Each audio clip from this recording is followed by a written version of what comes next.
Shabbat Shalom a você que nos assiste, a você que está aqui na Har Tzion.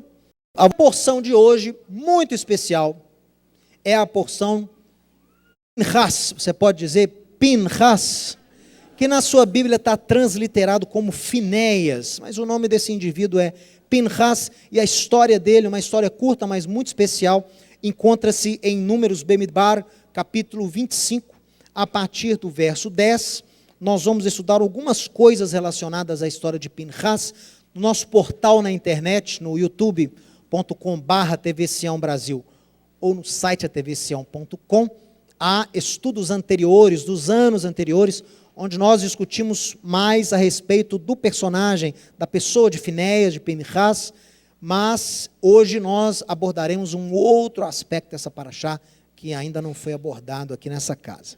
Bom, então se você abrir a sua Bíblia lá em Números Bemidbar, capítulo 25, você vai ver que na paraxá passada nós vimos a história de Bilam, de Balaão, como ele intentou amaldiçoar os filhos de Israel, e na verdade Deus não deixa, ele acaba abençoando o povo de Israel mais de uma vez, inclusive a bênção do falso, tem gente que chama ele de falso profeta, ou do inimigo de Israel, a bênção que ele proclama, nós cantamos todos os sábados na sinagoga. Olha como é que o Eterno transforma a coisa, né? Aquele que foi lá para amaldiçoar, acabou nos dando uma bênção que nós usamos até os dias de hoje, que é a bênção do Matovu, quão amáveis são as tuas tendas, ó Jacó, e os teus tabernáculos, as tuas moradas, ó Israel. Ele de cima, né, avistando o acampamento dos hebreus, ele proclama essa palavra, cheio do Espírito de Deus, e nós usamos até hoje para começar o nosso serviço sinagogal, nós cantamos o Matovu, ao redor do mundo, em qualquer sinagoga é assim.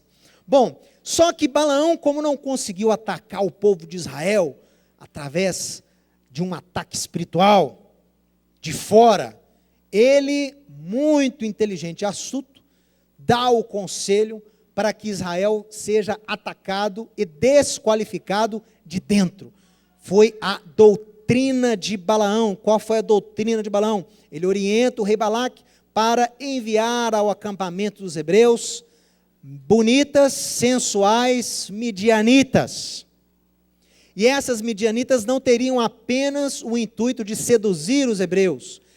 A intenção desta ida ao acampamento seria o quê?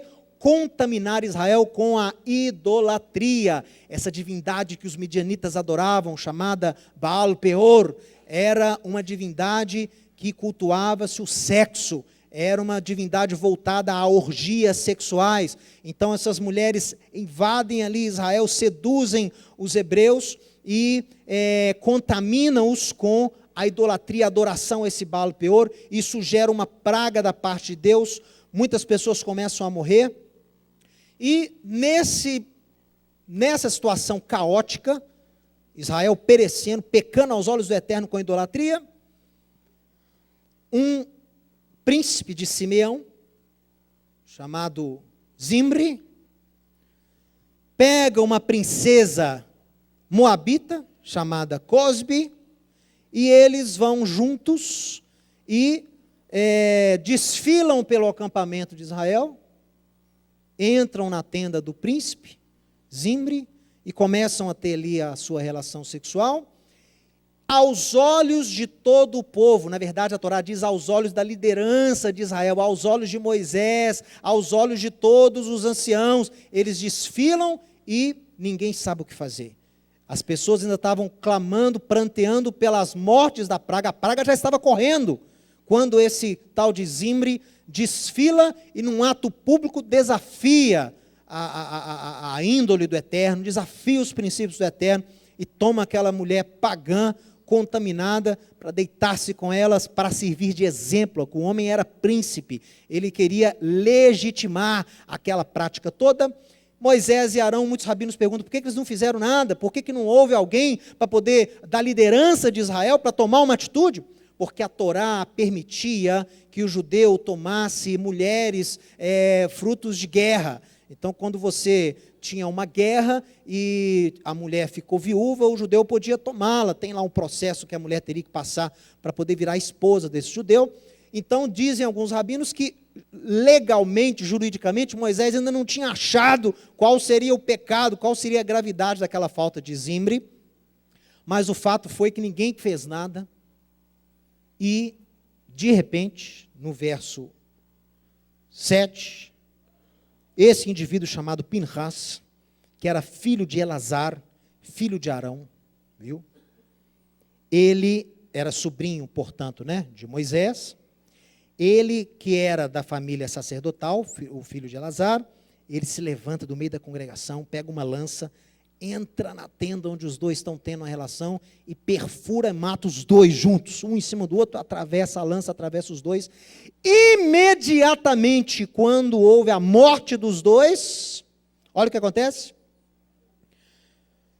Deus fala a Moshe dizendo, olha, esse Finéias, filho de Elazar, filho de Arão, desviou a minha cólera, o meu calor, que é o hebraico, remá, desviou a minha cólera, o meu calor sobre os filhos de Israel, pois ele estava contaminado com o meu ciúme. Caná em hebraico, quiná, ciúmes. Finéias foi contaminado com o meu ciúme, de sorte que no meu ciúme não consumiu os filhos de Israel, por causa dele, por causa da morte daqueles dois. Portanto, dize, eis que dou a ele a minha Brit Shalom, a minha aliança de paz, que consiste em quê? Ele e a sua descendência depois dele terão a aliança do sacerdócio perpétuo, pessoal. Raríssimas vezes isso ocorre na Bíblia, gente que tem aliança perpétua. Davi foi um deles. O trono jamais se afastaria da casa de Davi. Finéias também recebe uma promessa incondicional. É incondicional. Isso é fantástico. Não importa o que os descendentes façam. O que importa é jamais sairiam do sacerdócio. Jamais um descendente de Finéias sairia da bênção da linhagem sacerdotal. Por quê? Porque ele teve zelo pelo seu Deus, teve ciúme pelo seu Deus, a palavra é ciúme, e fez capará, e fez expiação pelos filhos de Israel, verso 13 do capítulo 25. Isso também é outra coisa fantástica, porque nós vemos aqui claramente o sangue de seres humanos servindo de expiação. Então tem muitos no judaísmo que falam, como que Yeshua, Jesus de vocês pode ser o Messias, sendo que o sangue dele vai prover expiação, como assim? É só sangue de animal que provê expiação? Não, aqui é um caso claro de pessoas que no seu pecado foram mortas, e esse sangue que escorreu ali naquela lança, naquele chão, naquela terra, serviu para expiar os pecados dos filhos de Israel, por causa dessa contaminação com a idolatria, que é um dos piores pecados que você pode cometer, é a idolatria.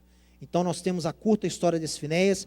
Para dar um detalhe para você, Finéias, ele, se você trabalha, o ano passado eu falei mais detalhadamente sobre ele. Ele era, pessoal, ele tinha um avô materno, o pai dele, o Elazar, tomou por esposa, de acordo com Êxodo no capítulo 6, o pai dele, o Elazar, toma por esposa uma das filhas de Jetro. Jetro era sacerdote pagão, né? Depois ele se converte à fé no Deus único, mas ele era sumo sacerdote de Midian. Então, ele era um homem pagão. Itró também tem alguns nomes que depois que ele passa a fazer parte do povo de Israel, ele ganha alguns nomes, Putiel, Reuel, mas o nome dele lá antigo era Jetro. E o Elazar toma uma das filhas dele como esposa. Então, o Finéias, ele era o quê? Ele era, por parte de mãe, o avô dele não era judeu. Por parte de mãe, o avô dele não era judeu. Por parte de mãe, ele não seria judeu, conforme a halahá de hoje. Impuro. Deveria ouvir muitos questionamentos dos seus primos. Você não é puro. O seu avô era um pagão. Você vem de midianitas. Você não tem a pureza necessária para estar exercendo o sacerdócio com seu pai. Você é mesclado. Você não tem hijos, que em hebraico chama pedigree. Você não tem pedigree, você não podia estar aqui. E esse sujeito, com a linhagem mesclada, com linhagem gentílica inserida no seu DNA, foi esse que recebeu uma aliança perpétua de sacerdócio. Não foram os outros que eram judeus puríssimos. Não foram os outros que tinham um DNA impecável. Foi o que era misturado, foi o que era marginalizado, foi o que era misturado, foi o que era rejeitado. Este sim recebeu. Os outros não receberam. Ele recebeu aliança perpétua de Canut, de sacerdócio. Então isso, por quê? Porque ele foi contaminado com o ciúme de Deus. Você tem que entender o que é isso. O que é estar contaminado com o ciúme de Deus. Veja bem, Mateus, Deus tem. Por que traduziram como zelo? Porque na cabeça do tradutor, Deus não pode ter sentimentos tão humanizados como ciúme. Então o que eles fazem? Eles jogam ali outros substantivos para parecer mais light. Não, Deus não tem ciúme. Ele é Deus, como ele vai ter ciúme? Mas ele tem ciúme. Por que ele tem ciúme? Porque é um sentimento que eu e você também temos. Para que você entenda como ele trata alguns assuntos. Ele coloca palavras, ele se assemelha ao homem para que você entenda e compreenda-o. E aprenda como agradá-lo e o que não fazer para confrontá-lo. O Eterno se identifica conosco, ele não é um Deus longínquo. Ele fala com Moisés: olha, eis que a minha palavra não está longe lá no céu, não está escondido no abismo, eis que a minha palavra está perto de ti, perto da tua boca, perto do teu coração, para que você a cumpra. De Karov elecha hadavar, a palavra está perto. Deus se identifica conosco, ele não é um Deus que se esconde, né, na sua insondabilidade. Não, ele é um Deus que se relaciona com você. Ele é um Deus que se revela a você todos os dias através da sua Torá, da sua palavra, através do seu ungido. Deus tem ciúme. Ele fala lá em Êxodo 20, verso 5, eu sou El-Caná, o Deus ciumento. Quem tem ciúmes aí? Levante a mão. Não é pecado ter ciúme, não é um sentimento condenável. O que você faz com ele que é o problema, mas senti-lo é natural. Se você é ser humano, você tem ciúme, é normal. Então Deus tem o ciúme. O que seria o ciúme do Eterno? Basta você ver as histórias. O que estava acontecendo lá no evento com Finéias? Estava acontecendo? Idolatria. Por que Deus trata a idolatria como sendo algo que desperta nele ciúmes? Ciúmes tem a ver com o quê? Com relacionamentos, não é? Tudo bem. Quem incitou o ciúme no Eterno? Em relação a quê?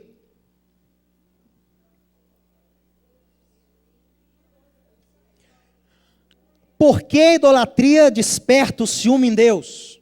Não é a primeira vez.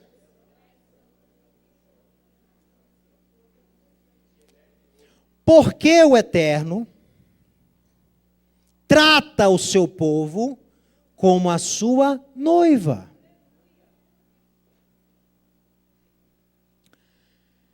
Jeremias, no capítulo 2, no verso 2, diz assim: vai e clama aos ouvidos de Jerusalém, assim diz o Eterno, lembro-me de ti, Jerusalém, da tua afeição quando eras jovem, e do teu amor quando noiva, e de como me seguis no deserto, numa terra em que não se semeia. Nessa época, Israel era consagrado ao Eterno, e era as primícias da colheita de Deus. Todos os que o devoravam se faziam culpados, e o mal vinha sobre eles, diz o Eterno. Oséias capítulo 2, versos 13 a 23, mesma coisa. Israel é tratada como sendo a noiva de Deus. Mateus, eu achei que a igreja era a noiva de Cristo. Sim. Por quê? Porque a igreja é o quê? São pessoas que são enxertadas, tanto o judeu quanto o que é enxertado, no povo de Deus. A igreja não surgiu em Atos capítulo 2, como você aprendeu no seminário ou na escola dominical. Um povo separado para Deus sempre existiu. Um povo separado, criado para resplandecer a imagem de Deus, sempre existiu. Foi consolidado com a escolha de Abraão. A formação do povo judeu, do povo de Israel, era para ser a consolidação desse desejo eterno, de ter um povo separado para si, um povo que foi chamado por Deus de reino de sacerdotes. Em Êxodo capítulo 19. Reino de sacerdotes. O que acontece com a vinda de Yeshua, o Messias, é que o Yeshua internacionaliza. Ele abre as porteiras de Israel para quem não é da descendência de Isaac, quem não é judeu, possa ter as mesmas bênçãos, possa ter acesso às mesmas promessas que Israel. Então, a pessoa que não é judeu, em Yeshua, em Cristo, no Mashiach, ele passa a ser povo de Deus, ele passa a ser Israel. Ele não toma o lugar dos judeus, ele é ajuntado, ele é enxertado a Israel. Ele está junto com, e não no lugar de. A igreja não entra no lugar de Israel, ela entra junto a Israel. Eu apregou a teologia da inclusão, não a teologia da substituição. A teologia bíblica é a teologia da inclusão. Esses em Yeshua são enxertados, são incluídos em algo que já existe. Em algo que já existe.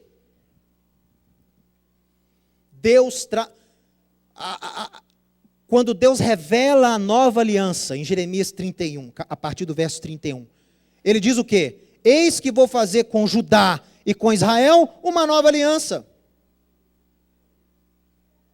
No coração vou escrever as minhas leis, na mente vou talhar os meus mandamentos, vão ser o meu povo. E Deus fala, eu não vou fazer aliança como eu fiz lá naqueles dias, porque eu me casei com Israel, mas eles não honraram a minha aliança. São essas as palavras de Deus a Jeremias, em Jeremias capítulo 31. Não conforme a aliança que fiz com vossos pais naquele dia, não obstante, eu os haver desposado, casado. Deus tem um relacionamento com Israel de fidelidade. É um matrimônio, a alusão ao matrimônio espiritual. Israel é a noiva de Deus. Israel simboliza não só os judeus, mas como eu disse antes, todos aqueles que fazem parte do povo de Deus. O Israel das Escrituras, ele foge às fronteiras do Israel geográfico, do Israel físico. O Israel da Bíblia é composto do povo de Deus, composto de judeus e não judeus que servem a Deus através do Mashiach. Isso é o conceito de Israel. Israel é o povo de Deus. Então, se Israel trata o seu povo como sendo, se Deus trata o seu povo como sendo a sua noiva, o que seria idolatria aos olhos de Deus? É a noiva começar a se interessar, começar a gastar tempo, ficar conversando fiado, com quem? Com outro homem.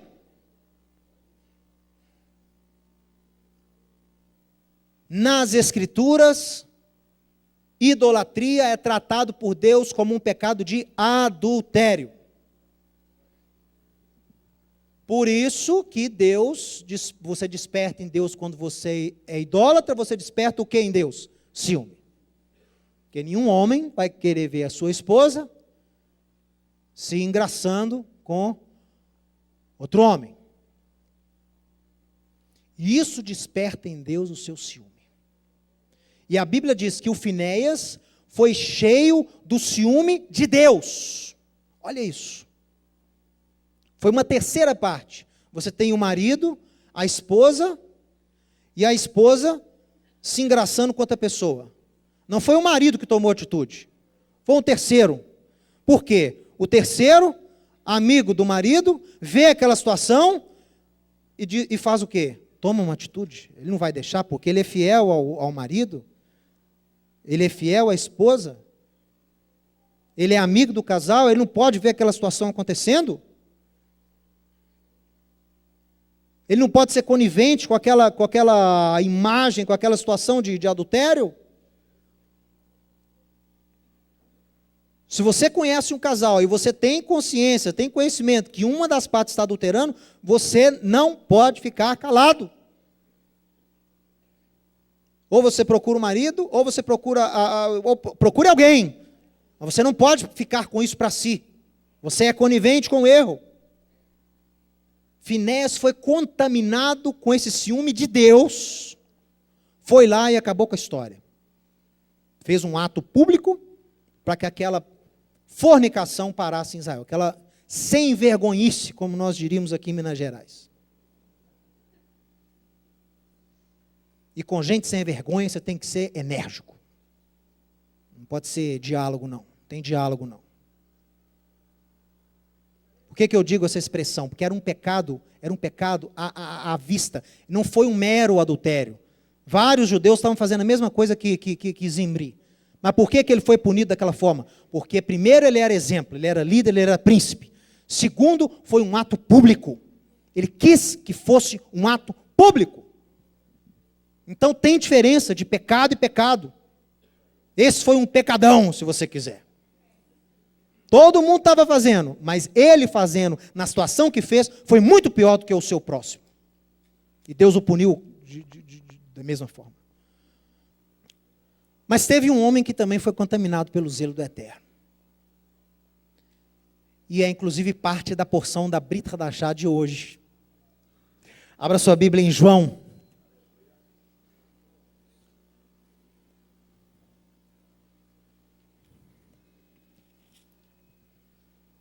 O Evangelho de João é um evangelho especial. Claro que o meu predileto é Mateus, mas o João também é digno de reconhecimento.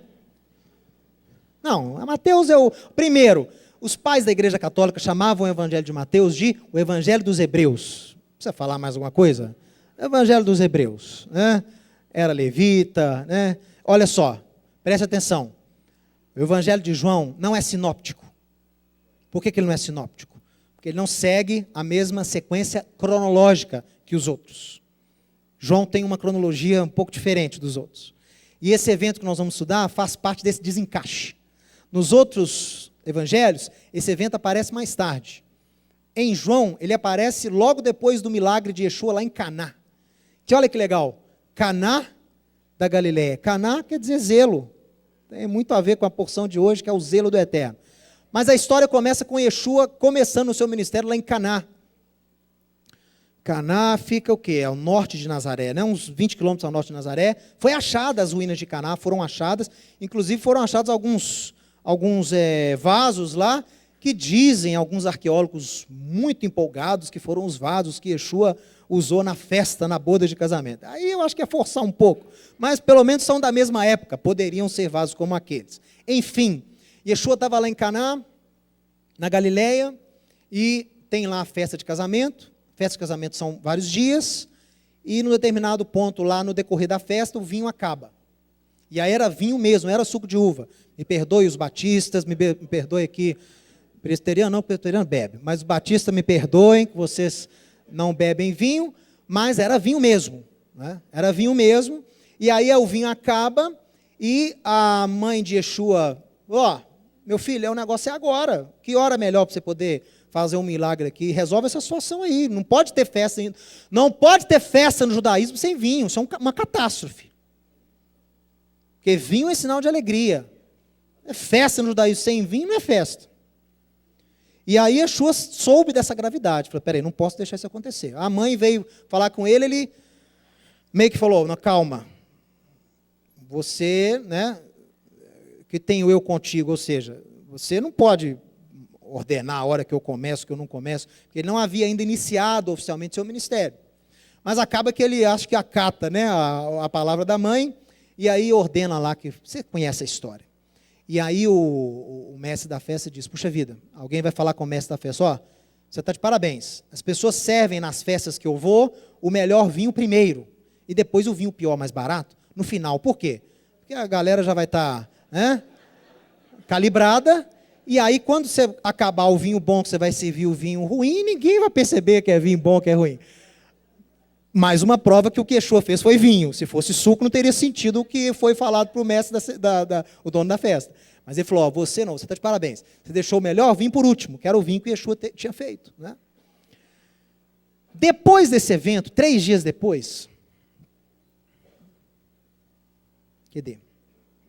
3 dias depois, 3 dias depois foi a bodas lá de Caná. O que aconteceu?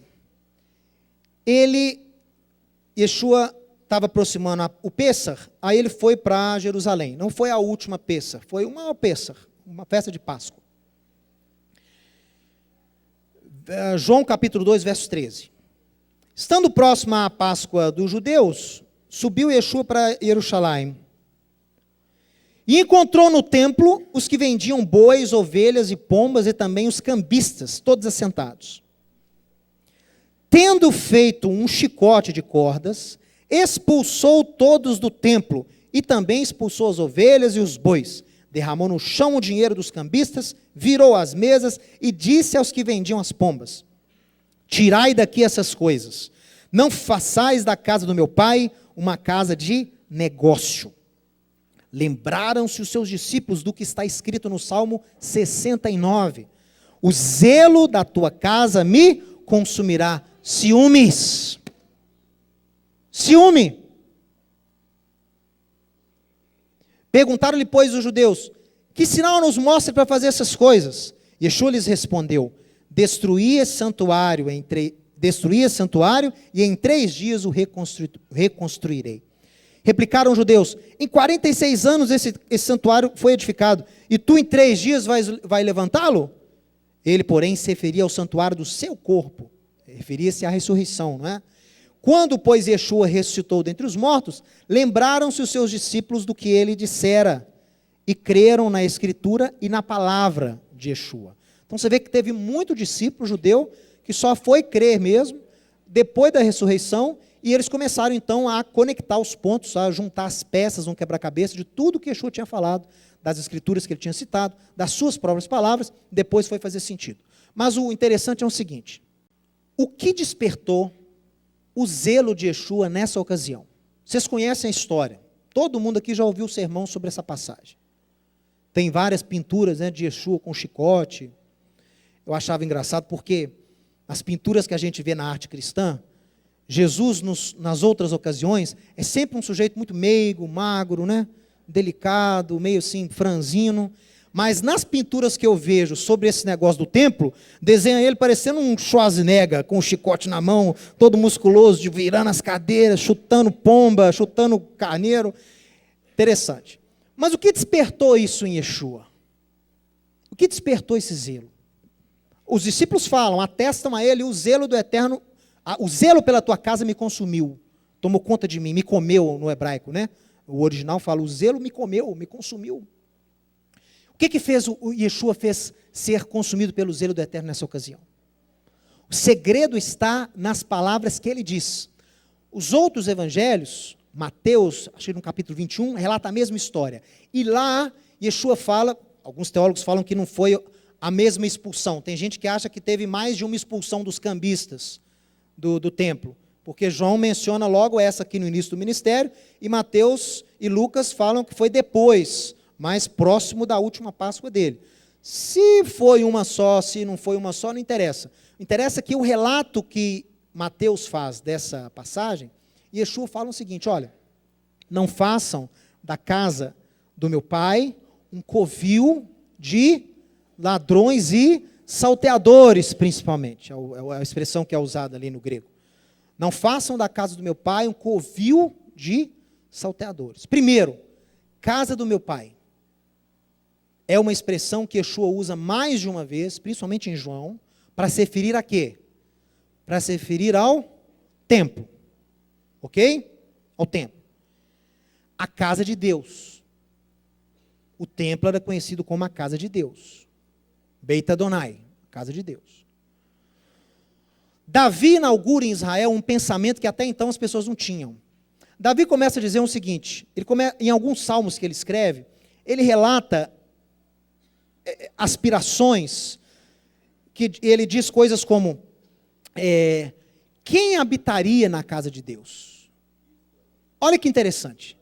O templo era onde a presença de Deus habitava. O templo era onde você via a glória de Deus, ok?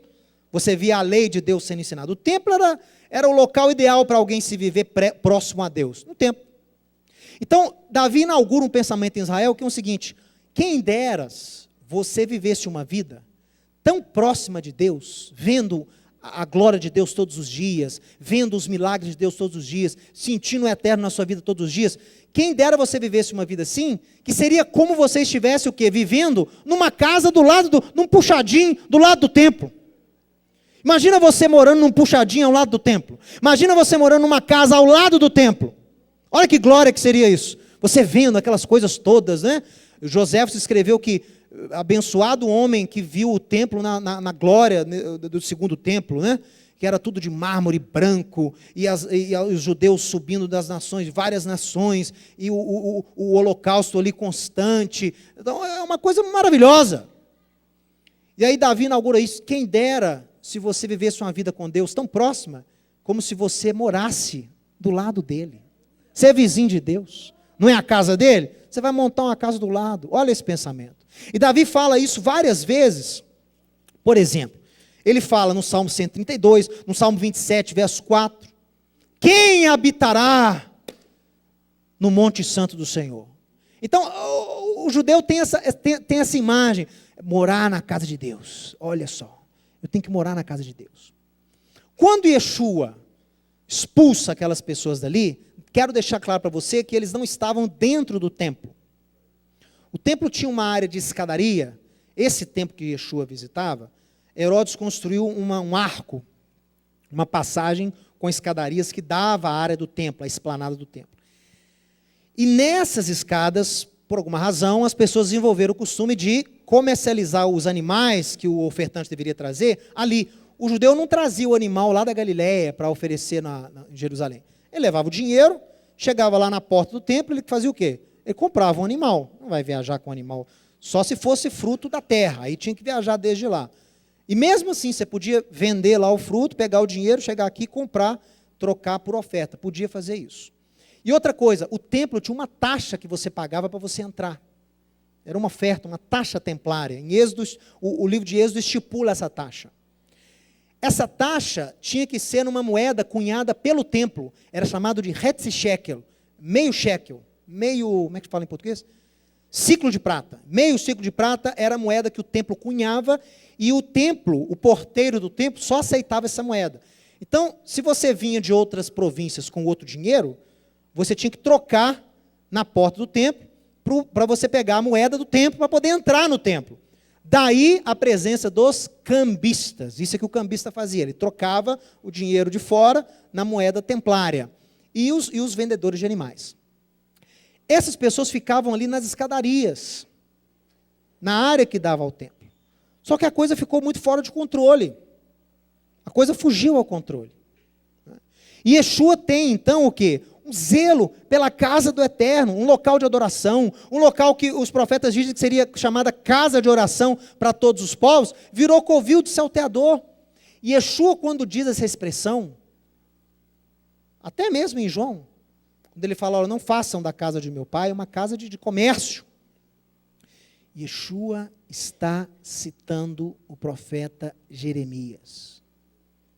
O segredo para você entender as parábolas e as palavras e os ensinos de Yeshua é prestar muita atenção às referências que são feitas. Quer entender a Bíblia no contexto original? Quer entender os evangelhos no contexto original? Preste muita atenção às referências que são feitas. O que Yeshua está citando? Yeshua cita Jeremias, no capítulo 7, se você puder abrir comigo. Por que eu estou falando isso? Quer descobrir o que incitou? Tem gente que acha que a simples presença de comerciantes ali na área do templo incitou o zelo de Yeshua. Mas se você vai conferir o que ele citou, você vai ver que foi muito além, foi algo muito além que veio contaminar Yeshua com o zelo de Deus. Não foi só a presença ali de comércio. Foi uma outra coisa. Yeshua vai mais além. Por que as pessoas estavam ali dentro e não se importavam? Por que não tinham temor? Por que estavam ali dentro? E é claro que comércio é comércio, né, pessoal? Sempre tem aquele comerciante mais ganancioso, sempre tem aquele comerciante mercenário. Então havia roubo ali dentro. Havia engano ali dentro. Havia mentira ali dentro, naqueles comércios. Isso incita Yeshua. Mas como que havia essas coisas lá dentro e as pessoas permitiam? Como que o judeu permitia? Como é que os sacerdotes permitiam isso, pessoal? Por isso que Yeshua cita Jeremias capítulo 7. Agora você vai entender o que incitou Yeshua a ter o zelo do Eterno. Olha aqui. Isso é muito interessante, pessoal.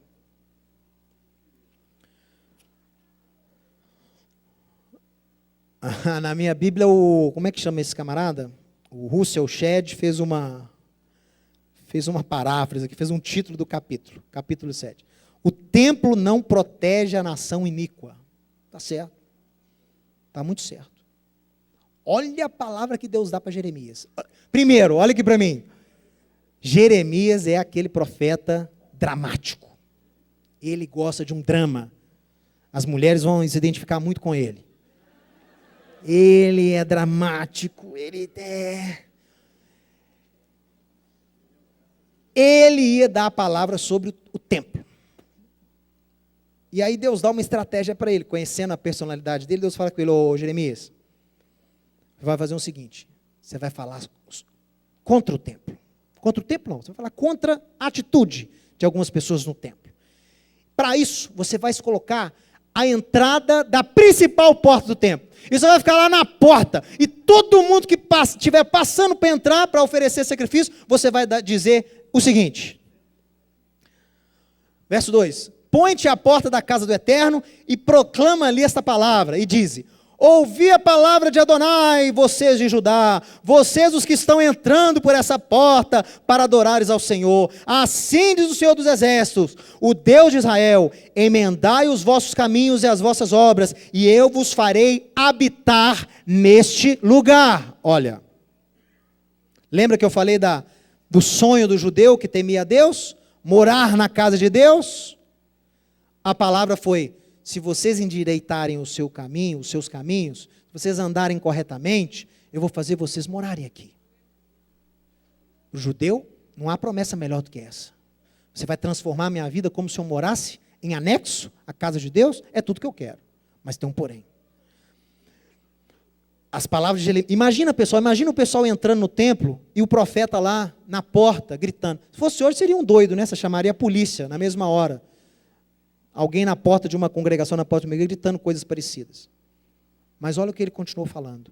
Não confie em palavras falsas, dizendo: templo do Senhor, templo do Senhor, templo do Senhor é esse. Mas se vocês emendares os seus caminhos e as vossas obras, se de veras praticares a justiça, cada um com o seu próximo, se vocês não oprimirem o estrangeiro e o órfão e a viúva, nem derramardes o sangue inocente neste lugar, nem andardes após outros deuses para o vosso próprio mal, eu vos farei habitar nesse lugar, na terra que dei a vossos pais desde os tempos antigos e para sempre. Eis que vós confiais em palavras falsas, que para nada vos aproveitam. Que é isso? Vocês furtam, vocês matam, vocês cometem adultério, vocês juram falsamente, vocês queimam incenso a Baal e andais após outros deuses que não conheceis. E depois disso tudo, vocês vêm aqui e vos colocam diante de mim nesta casa, que se chama pelo meu nome, e dizem: estamos salvos. Ah, meu amigo, eu já vi isso aqui tantas vezes. Eu estou salvo. Tirando a aplicabilidade aqui de judeus, jogando para o público que me assiste, né, da igreja evangélica, de algumas doutrinas de soterologia, né, salvação incondicional e outras cositas más, eu posso identificar muito isso aqui. É aquele camarada que vive a vida de qualquer jeito, que fica agarradinho ao seu pecado, que não se esforça em dar frutos de arrependimento, não se esforça em ser santo, não se esforça em obedecer, e aí quando você vai confrontá-lo, qual a primeira coisa que ele fala? Assim como os que adentravam no templo nesses dias: eu estou salvo. Mas como assim você está salvo? Eu repeti uma oração, o pastor falou que o meu livro foi escrito, no meu nome, foi escrito no livro da vida, e nada do que eu fizer vai tirar ele de lá. Em Israel, uma teologia muito parecida. Estamos salvos. Por que eles estão salvos? Espera aí, eu sou judeu. Meu pai foi escolhido dentre as nações, meu pai era um arameu errante, Deus nos escolheu, nos fez uma nação forte, Deus se revelou a nós no deserto, Deus habita nessa casa onde a gente vem adorar todos os dias. Você está maluco? Eu sou escolhido, estou salvo, estou seguro. O estou salvo aqui quer dizer, estou seguro, estou inabalável, nada me abala, não preciso temer nada. Estou salvo. Sim, você está salvo só para continuar a praticar essas abominações. Está escrito aqui, ó, verso 10. Estamos salvos, sim, diz o Eterno, só para continuar praticando essas abominações. É para isso que você está salvo? Para continuar vivendo em pecado? Qual o objetivo da sua salvação? Morrer e ir para o céu?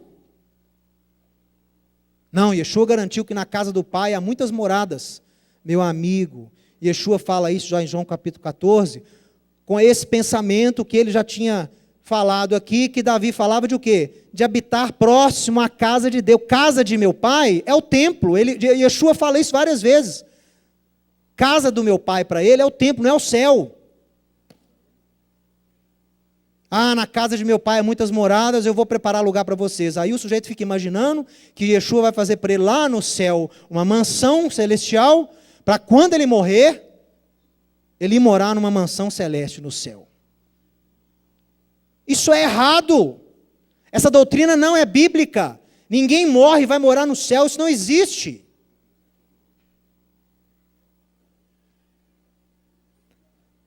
A escatologia da Bíblia como um todo é uma só. Viva amando a Deus, amando ao próximo, cuidando, realizando justiça, cumprindo os mandamentos de Deus, esforce para agradar a Deus, dê bons frutos, deixe o seu legado, proclame as grandezas de Deus, seja um arauto da salvação de Deus. Você vai morrer, mas vai ser algo temporário, você vai aguardar. Qual é a nossa esperança? É só você ler o apóstolo Paulo. Qual é a nossa esperança? Qual era a esperança dos fariseus? Qual era a esperança de Daniel? Qual era a esperança de Isaías? Nós vamos viver novamente.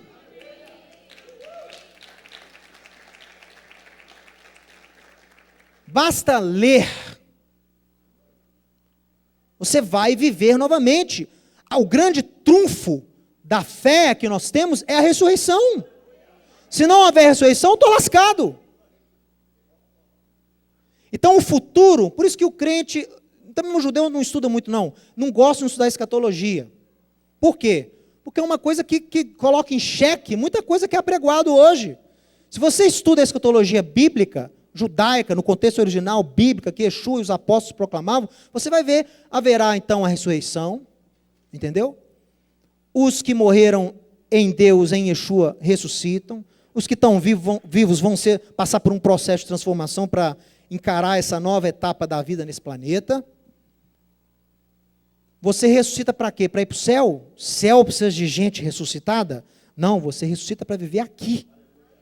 Você vai viver aqui 1000 anos, para aqueles que creem no milênio literal, você vai viver aqui 1000 anos, o seu corpo ressuscitado. Você vai viver aqui 1000 anos. Depois haverá lá a batalha, Gog e Magog, né? Descerá depois da batalha, descerá a Nova Jerusalém, Satanás é solto com seus parceiros. Depois de tudo haverá o juízo final, o grande, o trono branco. Aí todo mundo vai ressuscitar, porque morto não pode ser julgado. Espírito não é julgado. Para ser julgado tem que estar vivo de novo. E todos vão aparecer diante do trono do Eterno, vivos novamente, o ímpio e o justo. Que você participe da primeira ressurreição, não da segunda. E aí você vai participar desse juízo, vai haver um juízo eterno, e aí João viu o que lá no Apocalipse? E aí vi novos céus e nova terra. Aí você vai viver aqui com a Nova Jerusalém. Por isso que a Nova Jerusalém desce e vem para cá, não fica lá. Então você não vai reinar lá, você vai reinar aqui, tanto no milênio quanto depois, é aqui.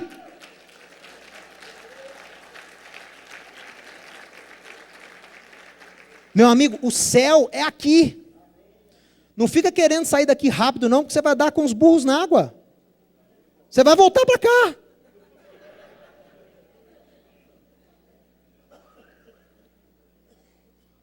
Ah, mas de onde que eu vou então? Onde que o meu espírito vai quando eu vou ficar então aguardando a ressurreição?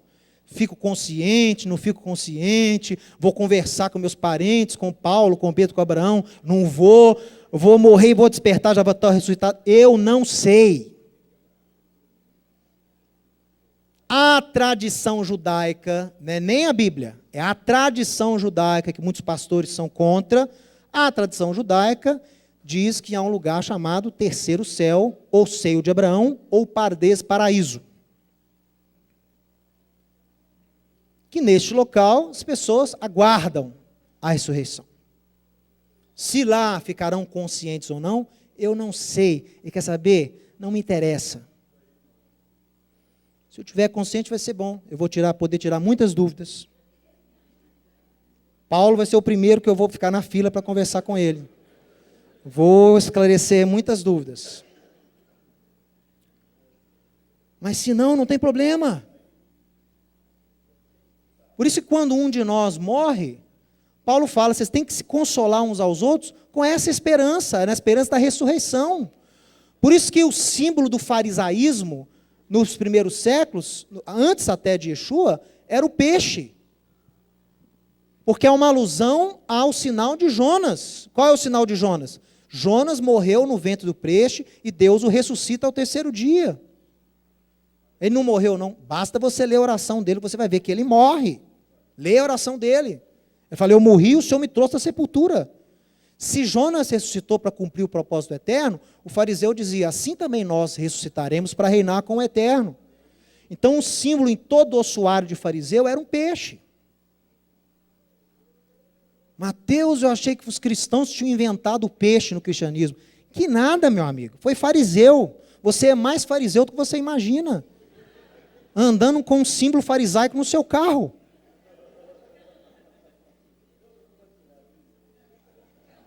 Não tire. Ele falou, todo mundo vai tirar agora que você falou isso. Não tire. É bíblico. Os cristãos focam muito a base da sua expiação vicária na cruz.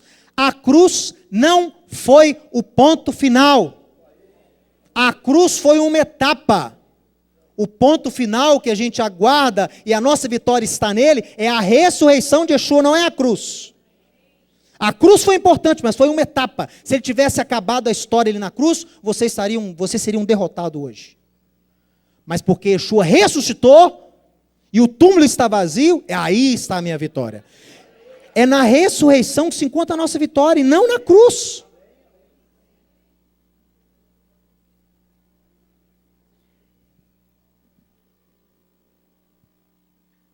Então Yeshua é tomado por esse zelo do eterno. Por quê? Porque as pessoas estavam com esse sentimento. Somos salvos. Templo do eterno, nada vai nos acontecer. Somos filhos de Abraão. Yeshua, numa certa passagem, diz, filho de Abraão. Se Deus estivesse só interessado em filho de Abraão, Ele transformaria essas pedras em filho de Abraão. Não é o suficiente, pessoal. Não é o suficiente ter feito uma oração de arrependimento. Não é o suficiente frequentar uma igreja, frequentar uma sinagoga. Deve haver mudança, deve haver esforço, deve haver renúncia. Aí deve haver cruz. Deve haver esforço. Você deve fazer a sua parte. Você foi salvo pela graça de Deus, para que você possa então andar em boas obras a partir de então. Você não foi salvo pela sua obediência, mas você agora, uma vez salvo, qual a melhor coisa que você pode fazer? Buscar agradar a Deus. E quem agrada a Deus? Quem ama a Deus? Quem fala que ama ou aquele que faz obedece o que Ele mandou? Yeshua deixou muito claro em João 15, aquele que me ama, guarda o meu mandamento. E eu vou dizer uma coisa que pode te chocar agora.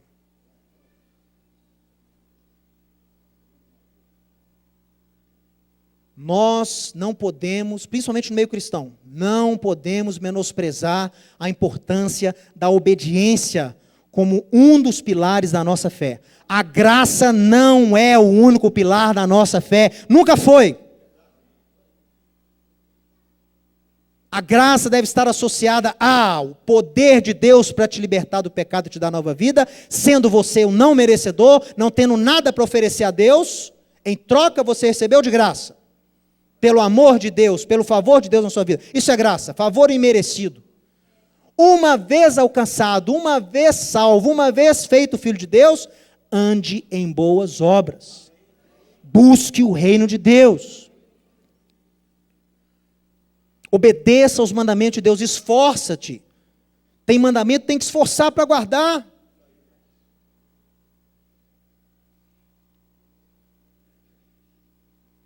O catolicismo cunhou a imagem, né, da obra vicária de Yeshua, essa coisa da expiação, do sangue, perdoa o seu pecado, salva, você clama pelo sangue. Isso é verdade. Mas esse não é a única via estabelecida por Deus.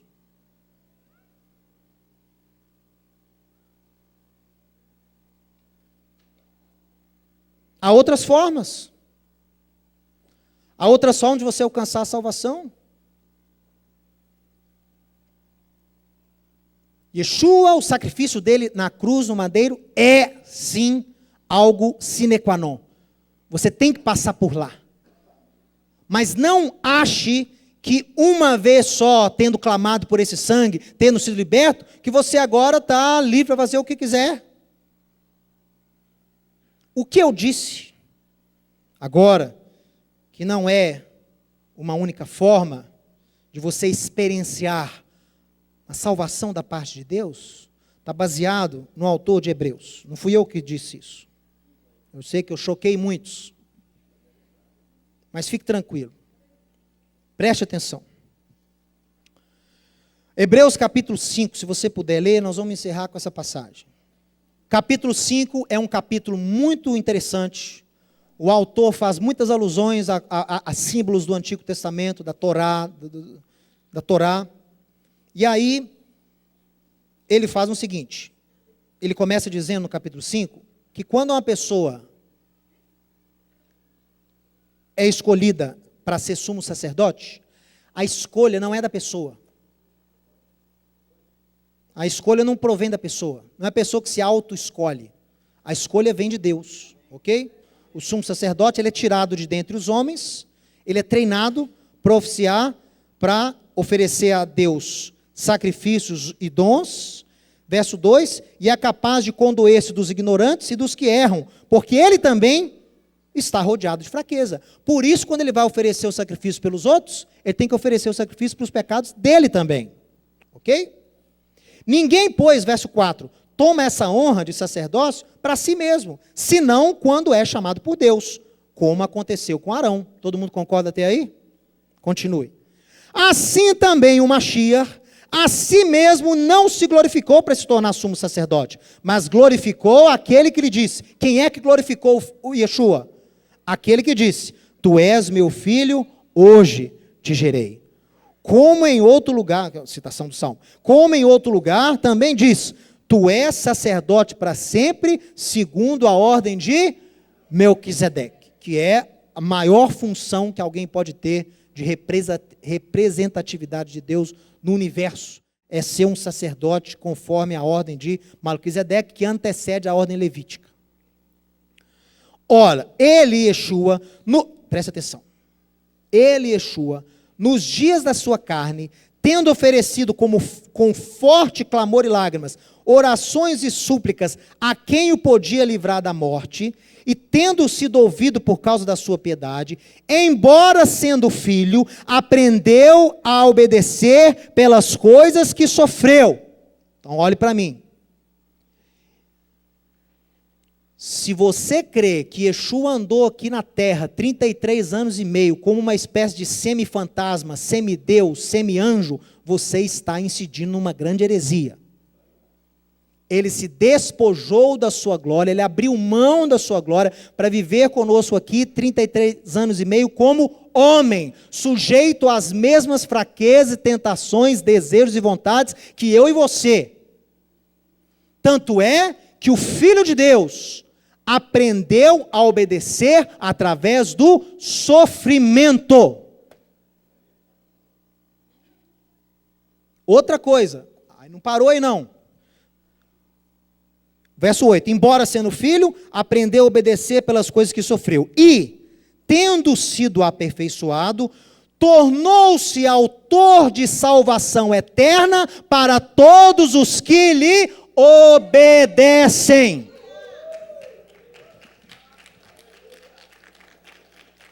Ele se torna autor de salvação eterna, ele dá a salvação, ele é fonte de salvação eterna para todos os que lhe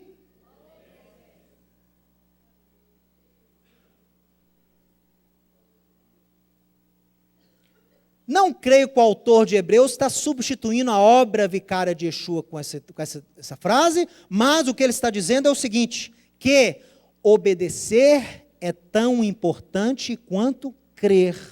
Obedecer é tão importante quanto clamar pelo sangue de Yeshua. Não é o suficiente você clamar pelo sangue, ser liberto e aí andar a sua vida de qualquer forma.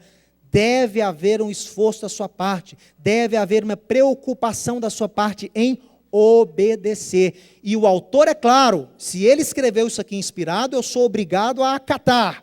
Ele disse o quê? Que Yeshua é autor de salvação eterna para os que lhe obedecem.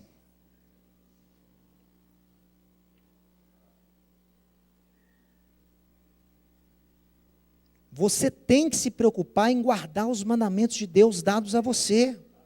Você tem que se preocupar em obedecer as palavras de Yeshua. Ele disse em mais de uma passagem, quem me ama, guarda os meus mandamentos, guarda as minhas palavras, me obedece. As pessoas têm a imagem de Yeshua muito como o Yeshua paz e amor, o Yeshua bonzinho, paz e amor, mas você vê que Yeshua não é assim todo o tempo não. E não foi só no evento que a gente leu aqui do chicote de corda, onde ele é desenhado, ele é mostrado na arte como Não. Em outras passagens, Yeshua é tão duro quanto. Tão duro quanto. Para nós encerrarmos aqui agora. Está na hora. João capítulo 15. Verso 1. Eu sou a videira verdadeira. E meu pai é o agricultor. Todo ramo que estando em mim não der fruto, ele o corta. E todo o que dá fruto, ele limpa, para que produza mais fruto ainda. Olha só, olha para mim. Primeiro, todos os que clamam pelo sangue de Yeshua, todos os que passam pela experiência do novo nascimento, pela obra vicária de Yeshua, são feitos o quê? Parte da videira verdadeira, ok? Você é ramo. Número 1, você é ramo. E você está lá, ramo. Aí o pai passa vistoriando a sua vida. E não vem em você o quê?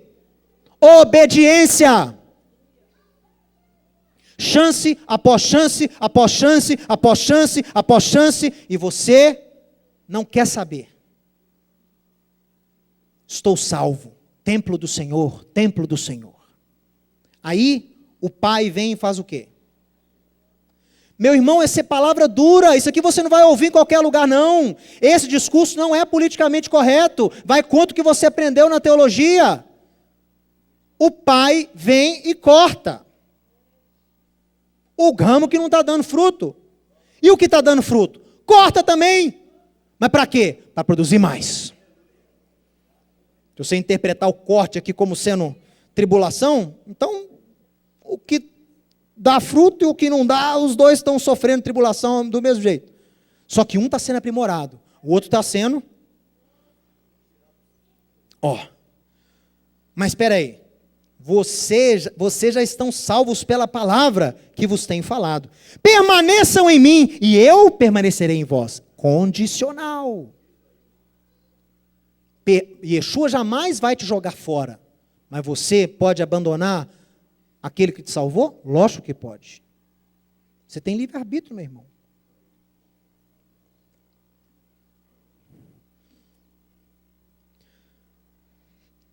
Vocês já estão limpos pela palavra que eu vos tenho falado. Permanecer em mim. Como não pode o ramo produzir fruto de si mesmo, se não permanecer na videira, assim vocês também não podem dar fruto se vocês não permanecerem em mim. Obediência não é uma obediência legalística, uma obediência o quê? Sincera, honesta, faça o que você conseguir, esforça-te. Ninguém é perfeito, não lute para ser perfeito que você não será. Lute para dar o melhor de si. Eu sou a videira e vocês os ramos. Quem permanece em mim, e eu nele, esse dá muito fruto, porque sem mim vocês não podem fazer nada. Se alguém não permanecer em mim, será lançado fora, à semelhança do ramo, e secará. E o apanham e lançam no fogo e o queimam. Se permanecerdes em mim e as minhas palavras permanecerem em vocês. Olha aqui, ó. E as minhas palavras permanecerem em vocês. O que é isso? Obediência. O que vai acontecer? Pedireis o que quiserdes e vos será feito. Nisso é glorificado o meu Pai, que vocês deem muito fruto. E assim vocês se tornarão meus discípulos. Obediência na fé que nós pregamos é tão importante que está atrelada à salvação. Não fui eu que disse isso. Leia Hebreus capítulo 5 novamente. É tão importante, feita da forma certa, não é igual lá o Jeremias capítulo 7, né? Vão no templo, oferece sacrifício, celebra as festas, mas mata, estupra, rouba, adultera, oprime, aí não vale nada, essa obediência está no lixo. É a obediência de quem já está enxertado que importa para Deus. Foram enxertados? Então esforcem-se para ter as palavras de Yeshua com você. Aí você vai permanecer nele e ele em você. Não caiamos nesse dogma falso, né? da graça exclusiva e única coisa que você deve se preocupar no mundo é com a graça de Deus. Tudo é a graça, não sei o que, graça. Vem estudar? Não, porque eu estou na graça. Vem fazer? Não, eu estou na graça, não precisa, nada precisa, eu já estou na graça, a tua graça me basta. Meu amigo, essa não é a história verdadeira, não. Paulo fala, graça é importante, mas você vai pecar para ter mais graça? Graça, quem precisa é pecador. Quem vive em justiça não precisa de graça. Quem precisa de graça é quem vive em pecado. Claro que você vivia em pecado, claro que você foi alcançado pela graça, e claro, se você vier a pecar, você sabe que Deus é um Deus bondoso e gracioso para com você. Agora, não viva na mediocridade de viver uma vida só na graça, achando que isso é o suficiente para você agradar a Deus, porque não é, é só o início, é só o início. Graça é como se fosse um antibiótico, só toma antibiótico quem está doente ou quem é hipocondríaco, quem tem doença, problema de cabeça, toma medicamento sem estar doente, mas a pessoa sã não vai tomar antibiótico, viu? Amém? Choquei você um pouco, mas é para chocar mesmo. É para que nós possamos ter no nosso coração a importância de lutarmos, nos esforçarmos. Você não obedece para ser salvo. Olha aqui, ó. Você não obedece para ser salvo. Você obedece porque você é salvo. Amém? Com isso eu termino então este estudo. Vamos ficar todos de pé.